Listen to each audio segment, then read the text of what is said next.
law through 5 landmark case laws. The Ayodhya judgment. The case involved a dispute over the ownership of a site in Ayodhya, where a mosque was built by Mughal Emperor Babur in the 16th century. The Supreme Court ruled in favor of the construction of a Hindu temple at the site, which was a controversial decision. The Sati case. Sati was a practice in which a widow immortaled herself on her husband's funeral pyre.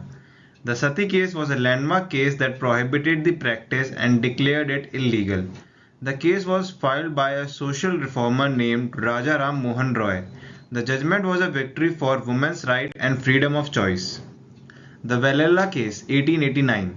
The Vallela case, also known as the Devdasi abolition case, was a significant legal battle against the system of dedicating young girls to temples as Devdasis, servants of the deity. The case challenged the legality of this practice, which often led to exploitation, forced prostitution, and violation of rights of these girls.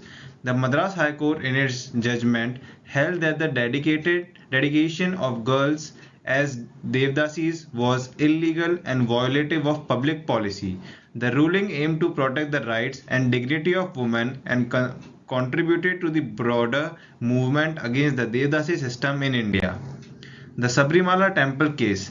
The case involved a ban on the entry of women of menstruating age into the Sabrimala temple in Kerala. The Supreme Court lifted the ban, stating that it was discriminatory and violated the rights of equality. Hadia case 2018. The Hadia case centered around the issue of religious conversion and the right to choose one's partner.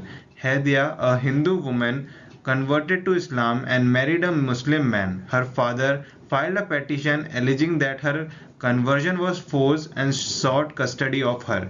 The Supreme Court upheld Hadia's right to choose her partner and upheld her marriage, emphasizing the importance of individual autonomy and the right to religious freedom.